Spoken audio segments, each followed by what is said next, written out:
Okay Rakesh ji, most welcome to our show stock talk. कैसे हैं आप? बस बढ़िया Sameer ji, thank you very much for inviting me in this show. So we have been connected since a long time. अभी हमारा Sunday 21 सितंबर को एक ये भी था, 20 सितंबर सॉरी, एक वेबिनार भी था।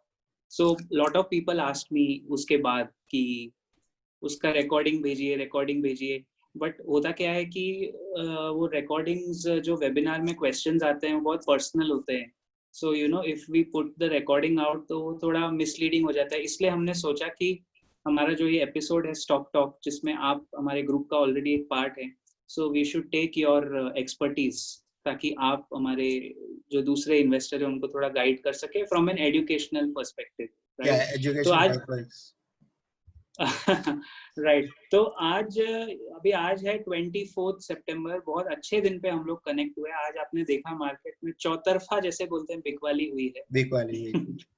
एक्चुअली तो लास्ट अपना आपका संडे को जो था उसमें ये मैंने थोड़ा चार्ट जो बता रहे थे वो हिसाब से हमको सेलिंग ही दिख रहा था चार्ट पे। तो हिसाब से राइट संडे को भी मैं अपनी बात हुई थी तभी मैंने बताया था कि एटलीस्ट 11,100 तक निफ्टी आ सकता है, जो आज जी जी 10,800 जो एक्सट्रीम लेवल पे आ चुका है। जी जी जी, थोड़ा ज्यादा हो गया है। थोड़ा ज्यादा हो गया है।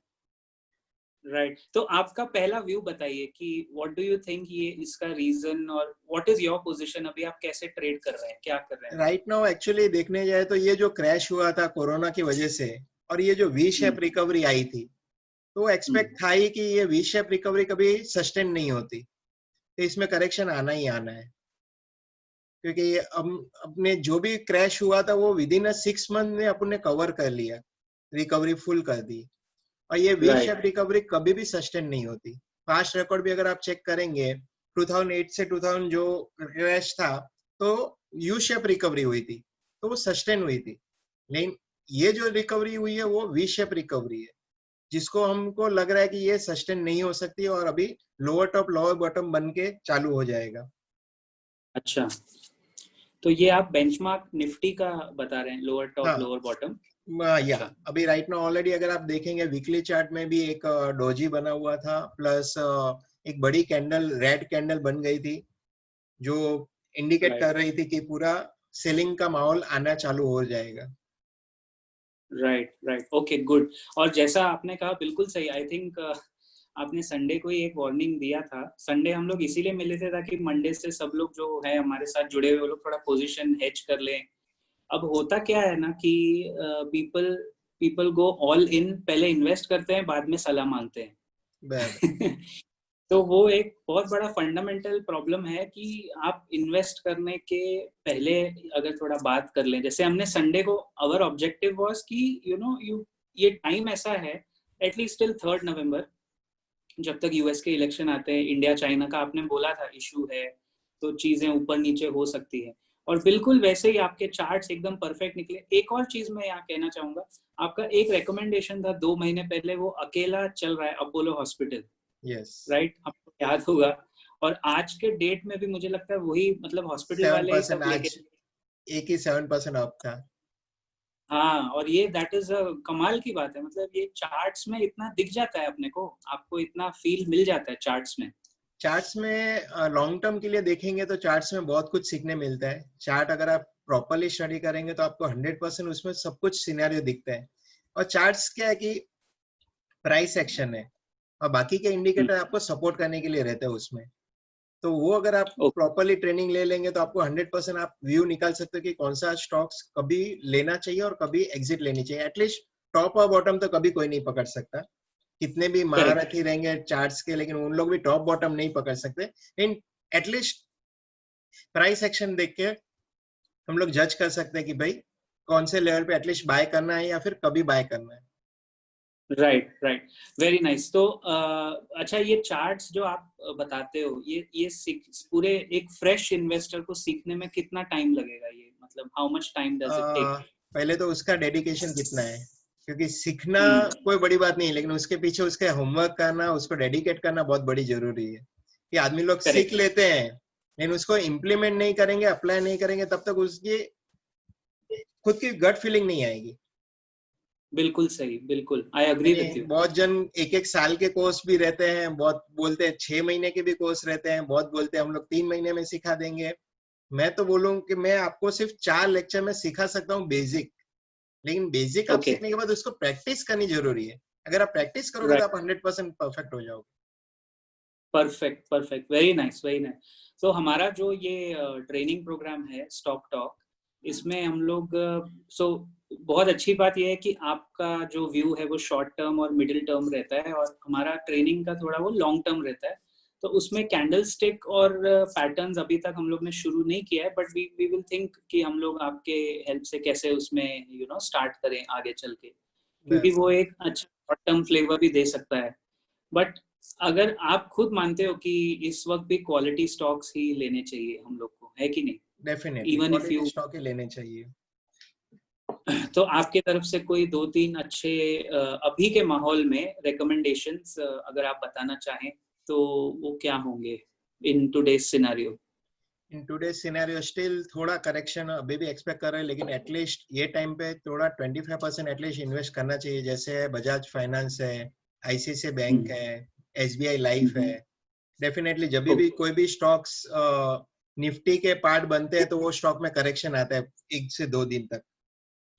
ओके, पास्ट रिकॉर्ड भी अगर आप चेक करेंगे तो वहां पे भी आपको दिखेगा। प्लस आज सुबह सीएनबीसी आवाज पे भी उन्होंने भी एनालिसिस करके दिखाया था कि जो भी स्टॉक्स निफ्टी के पार्ट बनते हैं वो कम से कम 5 to 6% to 7% वो करेक्ट होते हैं, और जो बाहर निकलते हैं राइट, वो टॉप बनते हैं। जैसे आज जी, आप जी सिनेमा जी देखेंगे वो बाहर निकल गया, लेकिन आज का वो विनर था।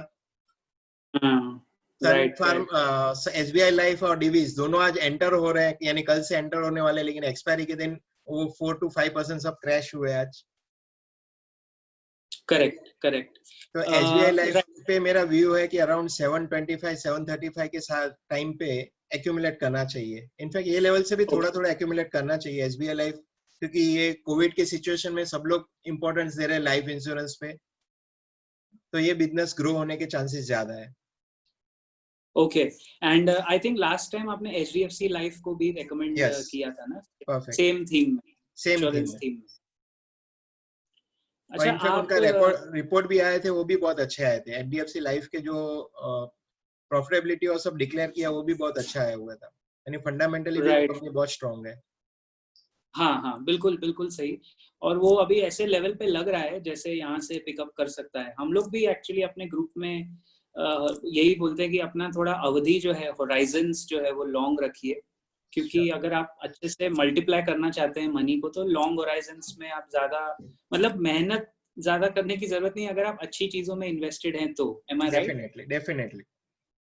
और इसमें भी कि अगर अगर मेहनत वो में भी अगर आप थोड़ी बहुत टेक्निकल चार्ट सीख लेते हैं तो फिर भी आपको हाँ, मंथली बेसिस पे भी जो चार्ट्स रहते हैं उसमें भी आपको पता चल जाता है कौन से स्टॉक को कहाँ पे लेना है। जैसे अभी मैं बताऊं तो बजाज फाइनेंस 3000 लेवल हाँ, अगर ब्रेक भी करता है ना तो 2750 या 770 के आसपास आंख बंद करके लेना चाहिए इनफैक्ट ये टाइम पे, और लॉन्ग टर्म के लिए, hmm, not for short term. Okay. But आपका फेवरेट तो उसकी पेरेंट कंपनी है बजाज फिनसर्व। आपने बोला था 6,600 पे कि ये 5,400 5,300 पे आएगा, और आज वो भी आ गया है आ उसी गया। लेवल पे। आज 24 सितंबर को आ गया है। तो उस पे अभी इस लेवल 5,300 समथिंग पे उस पे बाय है ना, क्योंकि उसका ऑल टाइम हाई तो इसका डबल है, डबल है। 10,000 का हाई है। हाँ, लेकिन अभी थोड़ा जो क्राइसिस चल रहे हैं कोविड की हम्म, वजह से, ऐसे भी फाइनेंशियल क्राइसिस भी चल रहा है, तो उसकी वजह से ये सब बिजनेस में थोड़ा, इसलिए बैंकिंग सेक्टर अगर आप देखेंगे तो ओवरऑल वीक है। अदर यस, सेक्टर से कंपेयर करेंगे तो बैंकिंग सेक्टर बहुत वीक है। तो हम्म, फाइनेंशियल इसमें इन्वेस्ट करना है तो स्लो स्टेडी इन्वेस्ट करना ज्यादा अच्छा रहेगा, कि every right. Correction you have to invest, accumulate. Accumulate करो, क्योंकि यही तो जाके आपको एचडीएफसी आगे चल के रिवर्ट्स देंगे। एचडीएफसी बैंक पे भी अक्यूमुलेशन अभी कर सकते हैं ना इस लेवल पे? एचडीएफसी बैंक भी 900 to 950 और 990 के आसपास एक्यूमुलेट करना चाहिए। Correct, correct. And I think you are right. मतलब उसका फायदा ये है कि जैसे मंथली एसआईपी होता है म्यूचुअल परफेक्ट। फंड में, उन फंडा अभी हमें समझ में आ गया म्यूचुअल फंड का। आपने बताया था वो 10 तारीख का गेम है, वो every 10th of every month.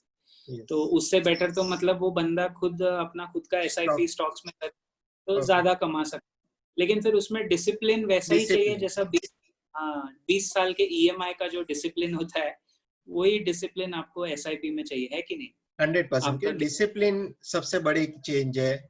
एक तो करेज चाहिए शेयर मार्केट में, डिसिप्लिन चाहिए और इमोशंस परफेक्ट होने चाहिए। अगर आप इमोशंस भी छोड़ देंगे तो फिर भी अरे ये स्टॉक बहुत गिर गया है तो अभी मैं निकल जाऊं, फिर ये स्टॉक बहुत बढ़ गया है तो मैं बेच दूं, तो वो नहीं होना चाहिए। हाँ, आपका डिसिप्लिन, करेज और इमोशन पे ये कंट्रोल होने चाहिए। बहुत अच्छी बात आपने बोली है, ये बहुत ही मतलब एकदम अच्छी बात बोली है। सो अपने यहाँ पे प्रॉब्लम क्या होता है, our investors are very reactive, बहुत रिएक्ट करते हैं, यू नो। हम्म, आज उठ गए, आज मार्केट गिर गया, अभी सब पैनिक करेंगे 10,500 ये। But I think what he saying, ladies and gentleman, जो आप लोग ये प्रोग्राम देखेंगे, जो राकेश जी कह रहे हैं, बहुत पते की बात है। We have to be proactive, मतलब आप 2 कदम मार्केट के आगे चल के देखिए, प्रोएक्टिव चलिए। रिएक्टिव बनेंगे तो हमेशा हम लोग पीछे रह जाएंगे।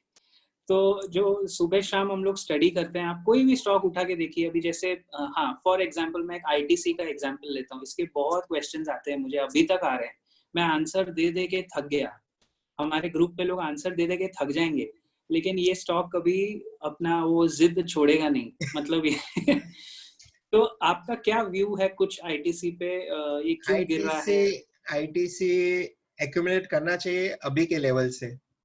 अराउंड हम्म, 160 161 लेवल उसका सपोर्टिव लेवल है। और इनफैक्ट अभी आने वाले नेक्स्ट मंथ में एफएमसीजी जो सेक्टर है जो अभी तक नहीं चला है, वही सपोर्ट करेगा मार्केट को। ऐसा ओके। हमारा व्यू चार्ट्स पे दिख रहा है कि एफएमसीजी सेक्टर थोड़ा सपोर्ट करना चाहिए। अच्छा, हाँ, तो सेक्टर की आपने अभी बात की, सो लेट्स से इंश्योरेंस तो एक सेक्टर हम पकड़ सकते हैं अभी के परफेक्ट। आगे के लिए, फार्मा पकड़ सकते हैं, और एक है ना? एफएमसीजी ले सकते हैं और बैंकिंग एक सेक्टर को लेकिन स्लोली स्टेडीली इन्वेस्ट करना चाहिए, क्योंकि बैंकिंग आज कोई भी कंट्री की इकोनॉमी डिपेंड्स है फाइनेंशियल्स पे। तो डेफिनेटली करेक्ट। आज नहीं तो कल वो रिवर्ट्स देंगे ही देंगे। आज थोड़ी यस। तकलीफ में है लेकिन वो कल आपको ग्रोथ देके ही जाएंगे। ओके। और मेरे को लगता है ये जो लेवल है अभी, जैसे एचडीएफसी बैंक 1,000 रुपए का दिख रहा है अभी, वो क्या है ना, see again it's a proactive thinking. अभी ये लेवल आपको शायद 1 साल बाद मिलेगा नहीं, और फिर श्योर। उस टाइम अपन बोलेंगे अरे 1,000 में छोड़ दिया, फिर वापस रिएक्टिव नेचर आएगा। मैं I am perfect. Very sure ये शायद अपने को 1600 1700, ऐसा मेरा अंदाजा है, अगर आप 1 साल का टाइम दें तो जैसे इकोनॉमी ओपन होगी अगले साल के एंड तक, आपको यही स्टॉक एचडीएफसी बैंक, क्योंकि ये पूरा एक बैंक निफ्टी को पूरा कैरी करता है अपने ऊपर, है ना?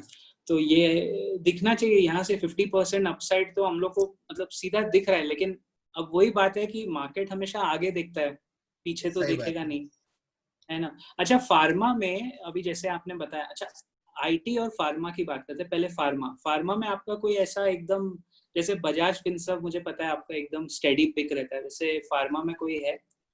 फार्मा में सिप्ला है, सन फार्मा, दोनों है। ओके। और डिविस को भी जैसा भी वो निफ्टी में एंटर होने वाला है तो थोड़ा स्लो हो हाँ, जाएगा वो अपने आप। तो नहीं राइट। तो वो भी स्टॉक बहुत अच्छा है। डिविस, डॉक्टर रेड्डीज दोनों स्क्रिप्ट अच्छी है और दोनों प्रॉफिटेबल कंपनी है और दोनों का ग्रोथ भी अच्छा है। इनफैक्ट डॉक्टर रेड्डीज का ओके। तो न्यूज भी है कि उन्होंने कुछ आउटसाइड कंट्रीज के साथ मिलके कोरोना की वैक्सीन और सब बेचने का सब प्लानिंग अभी से स्टार्ट कर लिया। हाँ, उन्होंने कुछ रशिया के साथ, रशिया ने एक्चुअली डॉक्टर रेड्डीज को चूज किया है for hmm. Their vaccine Sputnik V. तो उसके लिए उन्होंने ऑफिशियल पार्टनर डिस्ट्रीब्यूशन का डॉक्टर रेड्डीज को बनाया है, दैट इज ट्रू, करेक्ट। और मैं एक और बात बताना चाहूंगा हमारे जो देख रहे हैं उनको, कि ये दिवीज लैब बहुत अच्छा स्टॉक इन्होंने बताया। दिवीज लेबोरेटरीज जो प्रोमोटर्स, जो उनके हेड हैं, वो पहले डॉक्टर रेड्डीज के यहाँ काम करते थे, फिर वहां से छोड़ के उन्होंने ये दूसरा चालू किया, और आज टुडे 24 सितंबर की बात है ये, आज तक की दिवीज लैब का जो मार्केट कैप है वो डॉक्टर रेड्डी से ज्यादा है। So again this is a, और हाँ, एक और बात, ladies and gentleman, we have a standard disclaimer that ये जितने स्टॉक्स हम लोग इस वीडियो में रेकमेंड कर रहे हैं, आप अपना खुद का रिसर्च कीजिए, these are just personal recommendations by mister Rakesh Tanna and also my self. तो इसमें ब्लाइंड फेथ मत कीजिए, आप रिसर्च कीजिए। हम लोग यही चाहते हैं कि every investor should be self reliant, and इसका डिस्क्लेमर यूट्यूब के वीडियो के लिंक में भी है फॉर ऑल पर्पसेस। और दिवीज लैब और SBI life, ladies and gentleman, हमारे निफ्टी 50 में कल से यानी 25 सितंबर से ऐड हो रहे हैं। एम आई राइट राकेश जी? ये यस दो यस, स्टॉक्स दोनों कल से आ रहे हैं। तो और हाँ, आईटी में आपका कोई प्रिफर्ड पिक आईटी सेक्टर में? HCL टेक और Infosys. Okay perfect great. HCL tech तो मतलब कमाल, वो तो मतलब वो स्टोरी एक सुपर्ब स्टोरी है ना। और नहीं तो भी कोई भी सेक्टर में अगर आप देखेंगे ना, तो एक मिड कैप लेना चाहिए और एक लार्ज कैप को रखना चाहिए अपने पोर्टफोलियो में। कभी भी आप पोर्टफोलियो अच्छा खुद का भी बनाते हैं ना, तो एक मिड कैप को रखिए और एक लार्ज कैप को रखिए। क्योंकि अच्छा साइकिल वो कैसी रहती है शेयर मार्केट की, पहले लार्ज कैप चलते हैं, फिर मिड कैप चलते हैं, फिर स्मॉल कैप चलते हैं और उसके बाद करेक्शन आता है। जैसे अभी का आपने देखा राइट रहेगा, पहले लार्ज कैप चले, फिर मिड कैप चले, बाय एनी रीजन के गवर्नमेंट ने डिक्लेयर किया म्यूचुअल फंड को मिड कैप और स्मॉल कैप में इन्वेस्ट करना है, तो उसकी वजह से मिड कैप हाँ और स्मॉल कैप चले, लेकिन उसके बाद अभी करेक्शन दिख रहा है। तो ये जनरल राइट साइकिल है कि पता चल जाता है जब स्मॉल कैप चलने चालू हो जाते हैं, मीन्स छोटे छोटे इन्वेस्टर उसमें इन्वेस्ट करते हैं, तो उसकी वैल्यू बहुत करेक्ट कम है। तो वहां पे यस वो अलर्ट सिचुएशन आ जाती है, भाई अभी करेक्शन है, बिल्कुल मतलब वो यानी बिल्कुल आपने सही यूफोरिया कहा। यूफोरिया टाइप हो जाता है। हाँ हाँ। तो अभी यहाँ से 10,500 का लेवल जो है निफ्टी का, वो अपने को लगता है वो टूटना नहीं चाहिए आइडियली, या ऐसा कोई सपोर्ट लेवल है निफ्टी का नाइन अभी thousand from eight hundred 9,800 9,800? Ten okay thousand eight hundred से 10,500 एक एरिया है जहाँ पे थोड़ा सपोर्ट लेना चाहिए, लेकिन वापस एक बार करेक्शन आके एक बार पैनिक करके आदमी लोग को वापस डराने के लिए, यानी डरेंगे कि भाई 10,000 हम्म भी क्रॉस नीचे हो गया है, ऐसा व्यू हम्म लग रहा है, नॉट श्योर। हाँ कुछ भी ऐसे न्यूज आ गए, अभी से प्रिडिक्ट नहीं कर सकते कि भाई ये लेवल आ जाएंगे, लेकिन एटलीस्ट 9,800 लेवल आता है तो आदमी लोग को डरना नहीं है, वहां पे इन्वेस्ट करना है। एग्जैक्टली बिल्कुल आपने ये बहुत अगेन बहुत और सही वो भी बात बोली है। अच्छी क्वालिटी के स्टॉक, सबसे बड़ी बात। ठीक बात। ऐसा नहीं कि बिल्कुल बिल्कुल फॉलिंग नाइफ को पकड़ना नहीं है कि भाई अभी हाँ 10 रुपए का कोई शेयर मिल रहा है जो 200 रुपए का था और अभी 10 रुपए मिल रहा है, जैसे रिलायंस कैपिटल, जो आज की हाँ तारीख में एक जमाने में 1,500 रुपए का था और अभी 9-10 रुपए का चल रहा है। तो वैसे स्टॉक को नहीं हाँ उठाना है, correct correct. Fundamentally strong company को पिक कीजिए, तो अपने आप वेल्थ क्रिएट होगी। मैंने एक बहुत अच्छे इंसान की एक स्टेटमेंट सुनी थी, मैं उनका नाम नहीं लेना चाहूंगा। उन्होंने बहुत एक अच्छी बात, ये मेरा डायलॉग नहीं है, मुझे सिर्फ याद रह गया वो, कि बाजार में दो तरह के लोग होते हैं, एक जिनके पास पैसा होता है और एक जिनके पास एक्सपीरियंस होता है। जब बुल मार्केट खत्म हो जाता है तो जिनके पास एक्सपीरियंस है उनको पैसा मिल जाता है, और जिनके पास पैसा है उनको एक्सपीरियंस मिल जाता है। सही बात है। तो हंड्रेड आप परसेंट इससे राइट। अग्री? कि ये सब राइट मैंने राइट भी तो देखा हुआ है, मैं भी ये मार्केट में बहुत सालों से हूँ। बिल्कुल बिल्कुल हमने भी लॉस की, ऐसा नहीं कि कोई लॉस नहीं करता मार्केट में लॉस भी करते हैं, लेकिन लॉस के टाइम आप अगर कुछ सीख के बैठे हो तो आपको स्टॉप लॉस पता चल रहता है कि आपको ये लेवल पे स्टॉप लॉस रखना है, एटलीस्ट इतनी राइट लॉस अपनी कैपेसिटी है। Correct exactly. स्टॉप लॉस बहुत जरूरी है अगर कोई ट्रेडर है। आई थिंक ट्रेडर के लिए अक्सर हम लोग सोचते हैं कि जो शॉर्ट टर्म भी कर रहे हैं, ट्रेडिंग कर रहे हैं, उसमें पहले तो आपको एक्सपर्ट बनना चाहिए, सीखना चाहिए, क्योंकि वो बहुत डिफिकल्ट गेम है। और एफएनओ में अगर कोई करता है तो वो थोड़ा संभाल के करने वाली चीज है, और उसमें स्टॉप लॉस बिल्कुल आपने सही कहा, अगेन स्टॉप लॉस रखना बहुत जरूरी है। I think that's so 9,800 is the level to watch out for. And अगर वो ब्रीच करता है देन उस वक्त नहीं, उतना अगेन उतने लेवल तक नहीं जाएगा, ये तो सिर्फ एक अंदाजा है कि आदमी लोग डर ना जाए कि भाई 9,800 लेवल आ गया और डर गए, इसलिए मैंने ये लेवल लेकिन बता रहा डोंट हूँ। मोस्टली 10,500 ही सस्टेन हो जाना चाहिए। करेक्ट करेक्ट, मुझे भी वैसे ही लग रहा है। लेकिन डोंट यू थिंक अगर वहां पे गया भी राकेश भाई, तो वो तो एक बहुत माउथ वाटरिंग बाइंग अपॉर्चुनिटी बन जाती है ना, मतलब हंड्रेड वहां पे तो, परसेंट है हंड्रेड ना, कोई परसेंट फ्रेश इन्वेस्टर है, नया निवेशक है, अभी जुड़ना चाहता है, उसके लिए तो ये एक बहुत अच्छी अपॉर्चुनिटी हो जाएगी, अपॉर्चुनिटी है। है ना। और जो बट हिसाब से अभी वही जो वी मतलब शेप रिकवरी हुई है, तो थोड़ा करेक्शन तो बनता है, क्योंकि इतनी वी शेप हाँ रिकवरी सस्टेन नहीं कर सकते। और अभी lower top lower correct. Bottom भी बनना चालू हो गया है, तो अभी कोई एक आध अच्छा न्यूज आ जाए तो वो लेवल भी देख सकते हैं। अभी रिलायंस भी न्यूज दे दे के थक गया, अभी वो कितना न्यूज देगा। सही बात है। हर बार वो एक ही बार में उसका वो अलग ही प्लेनेट पे चल रहा था वो स्टॉक। लेकिन अभी म्यूचुअल फंड भी उधर से विड्रॉ करेंगे ना, क्योंकि उनको कंपलसरी स्मॉल और मिड कैप में इन्वेस्ट करना है, तो उनको भी वेटेज हाँ बैलेंस करना है, तो वो भी लार्ज कैप में से थोड़ा रिलीफ करके स्मॉल और मिड कैप में इन्वेस्ट करेंगे, तो वो हिसाब से भी थोड़ा लार्ज कैप में करेक्शन आना जरूरी है। Actually that's true. और बिल्कुल सही है, मतलब ये एक्सपेक्टेड ही था, हम लोग ये चर्चा कर ही रहे थे, सितंबर कब से बोल रहे थे, बट वो मेरे ख्याल से मोमेंटम में बहुत सारे लोग जिनका छूट गया था मार्केट में आना, एफआईआईस का भी अभी फोमो चल रहा है, वो भी अब आएंगे मेरे ख्याल से। अब तक तो रिटेल इन्वेस्टर्स के बलबूते पे हम लोग चला रहे अभी थे भी इसको। अक्टूबर मंथ थोड़ा साइडवेज से डाउन डाउन ही लग रहा है। करेक्ट, बिल्कुल सही, क्योंकि बहुत अनसर्टेनिटी है ना। मैं तो 3 नवंबर मान के चल रहा हूँ, 3 नवंबर इज अ ट्यूसडे, और उस दिन जैसे रिजल्ट आएगा यूएस इलेक्शन का, वहां से हम लोग एक फ्रेश एडवाइजरी यस, जारी कर सकते हैं, है परफेक्ट। ना। ओके, चलिए, आई थिंक काफी टाइम हमने आपका ले लिया Rakesh ji, but thank you for your time. Thank you very much. और आपके जो भी इनपुट्स हैं, ये जो वीडियो है, ये हमारे जो इन्वेस्टर्स देखेंगे या कोई भी अगर स्टूडेंट्स भी देखेंगे, तो if there are any comment, queries या कुछ भी अगर होगा, तो मैं दोबारा आपसे एक बार एक शॉर्ट श्योर सेशन के श्योर, लिए दोबारा कनेक्ट करूंगा, definitely. Okay, ladies and definitely. gentlemen, that was Mr. Rakesh Tanna. He is a financial consultant, and वो काफी अच्छे से आपने देखा कि मार्केट पे पकड़ रखते हैं। मुझे बहुत खुशी होती है ये देख के कि मैं इनके साथ कभी जुड़ा हुआ था, और हम लोग साथ में ही एक 2014 का साल ऐसा था कि हम लोग साथ में स्टॉक्स देखते थे, ट्रेडिंग करते थे। मैंने भी इनसे थोड़ा लर्न किया है काफी हद तक, तो इनकी पकड़ बहुत अच्छी है। And that's why we think कि ऐसे अगर आप स्टेप बाय स्टेप चले, जैसा इन्होंने कहा कि मार्केट के पल्स को समझ के चलें और ट्रेनिंग लेके चलें, तो you can always, it's a scientifically proven process, right. ठीक है Rakesh ji, thank you so much. Thank you very much. Thank you, take care.